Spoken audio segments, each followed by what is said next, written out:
Құрманы ашқарынға жегендер мынаны білсін.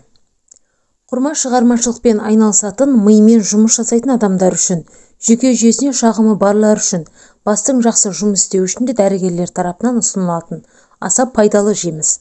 Құрманы ашқарынға жеу паразиттерді жояды. Фосфорға бай болуы себепті құрма жүйке жасушаларын нәрлендіріп, еңсені көтереді. Қатты шаршаған адамның өзіне құрманы жегеннен соң жарты сағат ішінде күш-қуат оралады, сергектік пайда болады. Құрма глюкоза мен фруктозаға бай, тәбетті шақырады. Диетолог мамандары дәмді де пайдалы бұл жемісті жүйке жүйесінің бұзылуынан зардап шеккен балаларға жегізуге кеңес береді.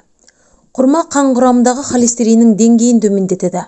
Сондай-ақ ішек қызметін қалыпқа келтіреді. Іштің қатуы кезінде өте пайдалы болады. Қатар көз ылғалдылығының сақталуына көмектесіп, түнде көргіштігін жақсартады. Пайдалы асты тұтынып, ағзаңызға күш түсірер тағамдардан аулақ болыңыз.